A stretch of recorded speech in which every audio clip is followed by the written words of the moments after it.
అంటే దిల్ రాజుతో మాట్లాడాడు ఆయన. దిల్ రాజుతో మాట్లాడుతూ సంక్రాంతికి బ్యాలెన్స్ అయింది అన్న టోన్లో చెప్పాడు ఆయన. అవును.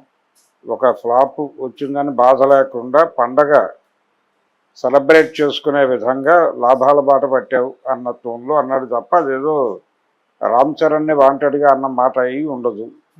కానీ బిట్వీన్ ది లైన్స్ వెళ్ళి దాడి చేస్తున్నారు అరవింద్ మీద.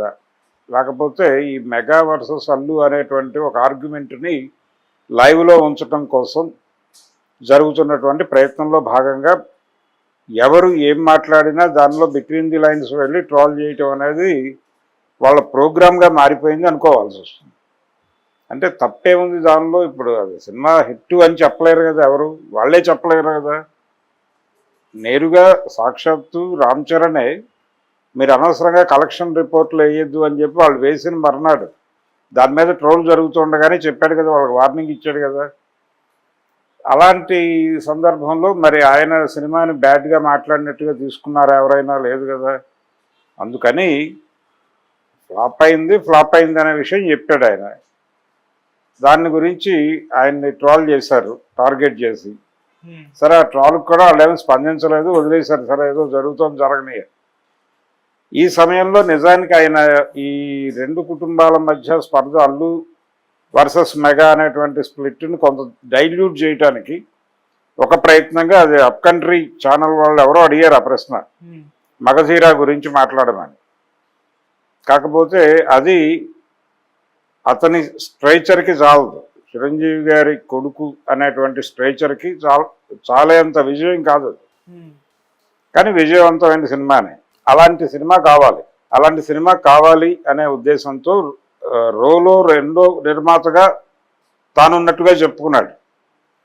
రెండో ప్రొడ్యూసర్ని నేను కాబట్టి కొంచెం కాన్షియస్గా దాన్ని మించిన, అంటే ఒక ఇలా తీయాలి సినిమా అంటే అనే లెవెల్ సినిమా ఒకటి చేయాలి ఇతనితో అని డిసైడ్ అయ్యాను. ఖర్చుకి వెనుకాడకుండా చేయాలి అని డిసైడ్ అయ్యాను. ఆ సందర్భంగా రాజమౌళిని ఎందుకు అప్రోచ్ అయ్యారన్న దగ్గర మొదలైంది చర్చ. అలా అప్రోచ్ అయ్యానని చెప్పాడు ఆయన. కానీ చిరుత సినిమా రిలీజ్కి ముందు రోజు ప్రసాద్ ఐమాక్స్లో అన్ని స్క్రీన్స్ సినిమా వాళ్ళతోనే నింపి ఆ సినిమా వేసి చూపించారు. ఆ సందర్భంగా బయటకు వచ్చిన ప్రతి వాళ్ళు మాట్లాడారు, ఎలా అనిపించాడు రామ్ చరణ్ అనేది ప్రతి సినిమా ప్రముఖుడితోనూ మాట్లాడించారు. అందులో రాజమౌళి కూడా మాట్లాడుతూ నాకు ఒక ప్రాజెక్ట్ ఉంది నా బ్రెయిన్లో, దానికి ఇతను సెట్ అవుతాడని అనిపిస్తోంది అనే మాట అన్నాడు ఆ రోజు.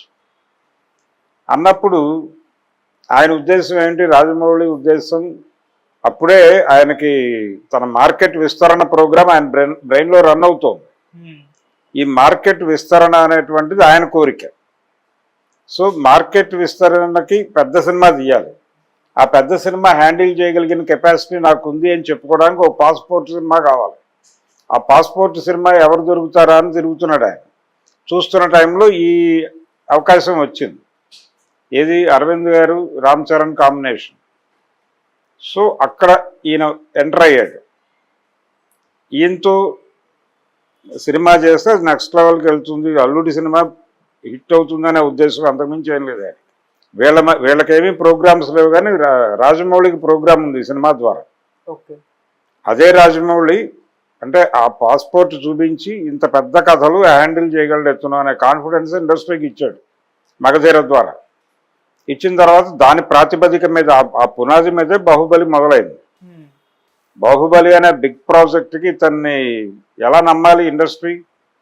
ఆ నమ్మకం కలిగించిన సినిమా మగధీర. సో మగధీరాకి రాజమౌళి జీవితంలో ఒక ప్రత్యేక స్థానం ఉంది. అలాగే రామ్ చరణ్ జీవితంలో కూడా ఒక ప్రత్యేక స్థానం ఉంది. సేమ్ రాజమౌళి మళ్ళీ ఇన్ని గ్లోబల్ మార్కెట్లో తీసుకెళ్ళాడు ఇది రామ్ చరణ్ని. ఈ ప్రయాణానికి ప్రారంభ పడుగు వేసినటువంటి ప్రొడ్యూసరు అరవింద్. ఇప్పుడు ఆయన నెగిటివ్గా మాట్లాడాల్సిన అవసరం ఉంది. ఆయన జనరల్గా చెప్పాడు, ఎవరు కంపేర్ చేసినా ఇప్పుడు కలెక్షన్స్తో కంపేర్ చేసినా కానీ మగధీర కలెక్షన్స్ డెఫినెట్గా ఆ మొదటి సినిమా చిరుత కంటే బెటర్ కలెక్షన్స్. సో ఆయన అన్నమాట తప్పని ఎలా అంటాం? దాన్ని మించిన విజయం ఇవ్వాలి అని మేము అనుకున్నాం, ఇచ్చామన్నాడు ఆయన. అదే ఇచ్చారు కదా, అదే చెప్పాడు ఆయన. ఏది జరిగిందో అదే చెప్పాడు. ఆయన ఏమి రామ్ చరణ్ని రెడిక్యూల్ చేస్తూ మాట్లాడలేదు. ఇంకా చిరంజీవి పిలిచి మాత్రం ఏం మందలిస్తాడు ఇన్ని?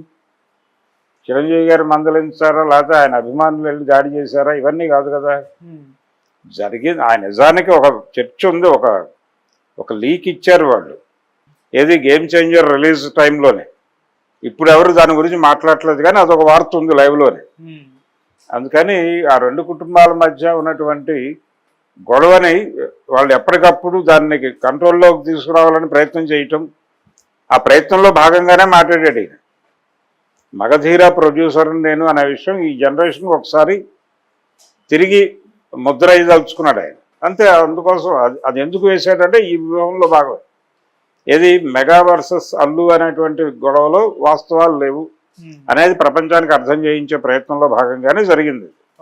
తీరా దీన్ని కూడా పట్టుకుని ట్రోల్ చేసేస్తున్నారు. అంటే ఒక బిగ్ ప్రాజెక్టు, ఒకవేళ రామ్ చరణ్ మీద నెగిటివ్ ఒపీనియన్సే అరవింద్ గారికి ఉండుంటే మగధీర సినిమా ఆయన కొడుకుతోనే చేసుకునేవాడుగా. ఆయన ఇది చూసి వాత పెట్టుకున్న సినిమా కదా, తర్వాత వచ్చిన సినిమా వాళ్ళ బ్యానర్లు, బద్రీనాథ్, వినాయక్ డైరెక్షన్లు. అది మగధీర రేంజ్ సక్సెస్ అయితే సాధించలేకపోయింది కదా. కాబట్టి ఆ సినిమా నిర్మాతగా అతన్ని వీళ్ళు గౌరవించాలి. ఆయన ఏదో కంపారిటివ్గా మాట్లాడాడు, మగధీరకి చిరుతకి కంపారిటివ్గా, ఫైనాన్షియల్గా కంపారిటివ్గా మాట్లాడి అది పెద్ద హిట్ అనే మాట చెప్పాడు. అది తప్పని పట్టుకుంటే అలాగా. అరవింద్ గారు మాట్లాడిన దానిలో తప్పు ఉందని నేనైతే అనుకోవడం లేదు. అనవసరమైన వివాదాలు రేపుతున్నారు.